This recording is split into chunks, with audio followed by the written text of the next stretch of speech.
The shockwaves began early this morning when a leak from an international legal agency confirmed what many thought was impossible.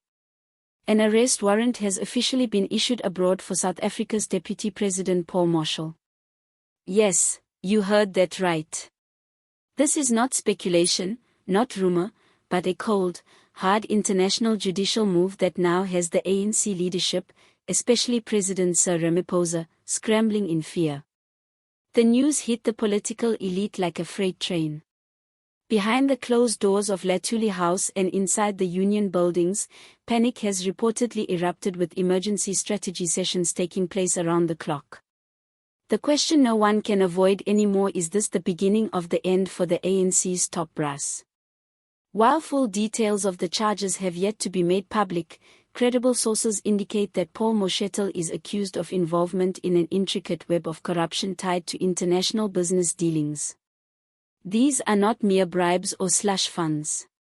The charges involve international money laundering, fraudulent investments, abuse of foreign development funds, and illicit financial transactions with offshore entities. The allegations suggest that massive sums of money were funneled through foreign shell companies. Money meant for infrastructure, housing, and public services back home. Authorities abroad have reportedly been tracking these transactions for over 2 years, and recent developments have pushed them to act, resulting in this unprecedented arrest warrant being formally issued under international cooperation treaties. President Ramaphosa now faces the greatest political crisis of his presidency.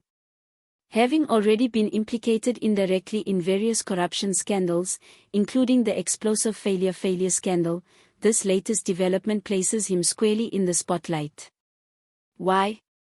Because Mashatile is no ordinary deputy. He is one of Ramaphosa's closest allies, and his rise to power was backed by internal factions that also protect the president's interests. For years, whispers of a silent pact between the two have echoed in ANC corridors, and now that alliance is under siege. Insiders claim Ramaphosa is considering drastic action, possibly distancing himself publicly from Mashatile to preserve what's left of his crumbling credibility.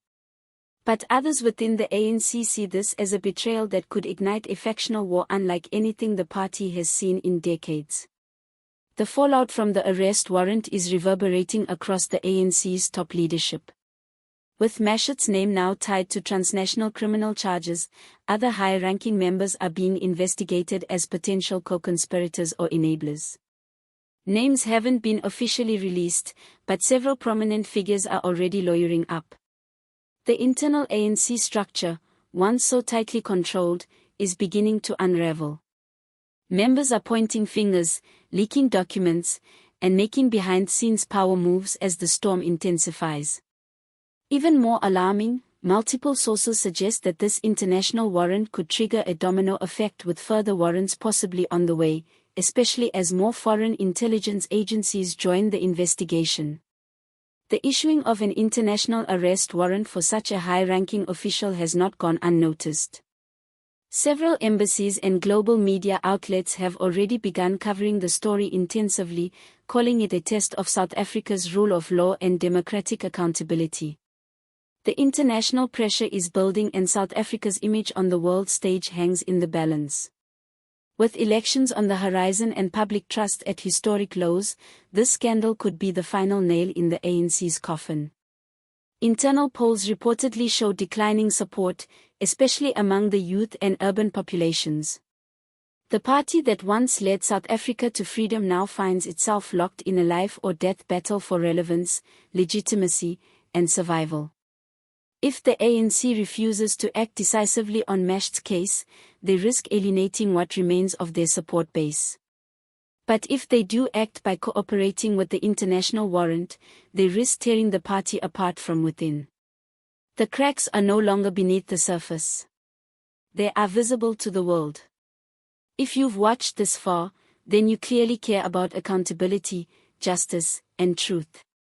So now, more than ever, make sure to subscribe and turn on the notification bell. You don't want to miss what's coming next, because the story is far from over. We'll be breaking every twist, every leak, every decision live as it unfolds. Smash that like button if you believe no leader is above the law and comment below. Should South Africa hand over Paul Mashatile to international authorities? And what does this mean for Ramaphosa's future? Let's make our voices heard, because if we stay silent, corruption wins.